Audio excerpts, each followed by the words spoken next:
Alright, hello YouTube. This is Roger here with Roger's Q&A.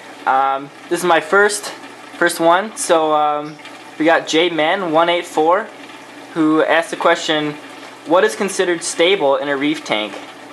And he also said you could touch on how magnesium and calcium relate in having an auto top-off for salinity control. The first thing I want to say is Jmadden has a beautiful reef tank. If you haven't seen it, it's really LPS dominated, but even then it's quite a beautiful reef tank he's got. I'll show you a bit of a picture here before I get into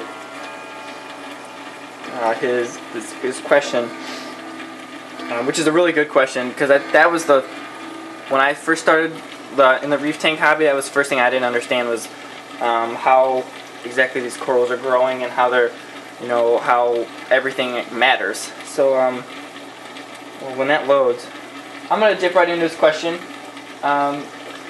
He said he asked what's considered a stable reef tank. Now,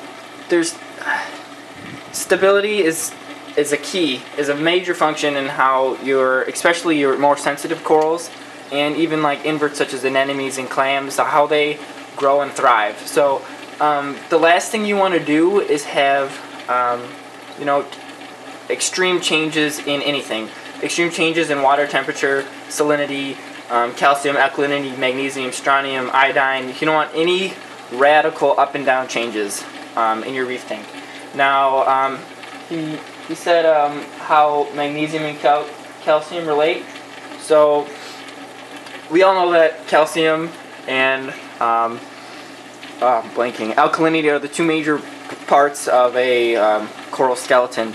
But what most people they overlook is the magnesium. And I'm glad he brought the magnesium up, because the magnesium, they also take that in to bind those two molecules together, and they use it to grow as well. They use all three of them to grow. Actually, they use a lot more than just those three, but those are the three major ones that most people know about in this hobby.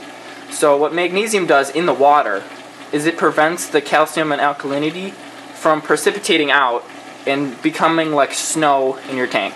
So then, if this calcium carbonate precipitated out into the water, the corals can't use it. So magnesium plays a big function in how your corals take in. And I read on a nanoreef.com forum that says I touched on this on my update video, but if your levels are stable and higher, like a little bit on the higher end, your corals are going to use it more because it has an excess. So, but I'm not saying go to like 700 calcium and 13 DKH. That's not what I'm saying. I'm saying stay within the 440 to 500 parts per million for calcium, and 8 to 12 in the alkalinity, and 1300 to 1400 parts per million for magnesium. Now this all comes back to stability. If you're not dosing anything, magnesium, calcium, alkalinity, iodine, all that stuff, you're not dosing anything, your corals are going to use it, and they're going to use it to grow to the point where it's empty. There's no more calcium, there's no more alkalinity, there's no more anything, and your corals will basically be at a standstill. Now, what happens with stability is if you keep those parameters at such a stable level, that means a lot of other things in your tank aren't going to be changing as well. That means, for example, if you have a decrease in your DKH, that probably means you have a decrease in your pH, and most SPS corals like a higher pH. So a lower, neutral pH could actually damage the corals, and they burn out and they die. So stability in that sense is to keep your levels up to par, but not having them drop down, oh, they're wrong, and dose again. You want to keep them right, stable across the board. You can do this by dosing. And he brought up an auto top-off unit for salinity control, but I'm going to I'll talk to that in a little bit, but I want to talk about auto top-offs as a dosing system. There's a bunch of videos out there on how you can convert your auto top-off unit into a dosing. I'm not going to really go into it, but I'm saying it's a really good idea, and I'm glad he brought out auto top-off, because I'm actually looking into getting one. So yeah, auto top-off basically eliminate your mistakes in mismeasuring, So if you measure it right once and you keep dosing it, it's gonna keep your levels straight equal across the board. You're not gonna have any major fluctuations in your, in your tank. He brought up salinity control. Now, I think auto top-offs for the basic reason of salinity control is a little bit kind of lazy. I'm sure if you have a huge reef tank, like 1,000 gallons, and 100 gallons are evaporating every couple days, then you'd probably need a rather large auto top-off unit just to save your back. But I have a 29-gallon reef tank with a 20 or so gallon sump, and I get about an inch or two off of the bottom chamber evaporation. I can just dump in some water every day or so. It's not that big of a deal, but if you get an auto top-off unit, you can control your salinity control with it, and that's what a lot of people have trouble with, is keeping their salinity stable, which I think, I'm glad he brought that auto top-off up, because it's a really good, product. It's multiple uses. You can use it for dosing, you can use it for salinity control, top-off.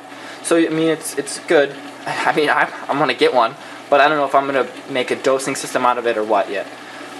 So, I thank you, Jmadden184. His link to his channel will be right here in his description. Make sure you go check out his beautiful LPS dominated reef tank. He's got a nice,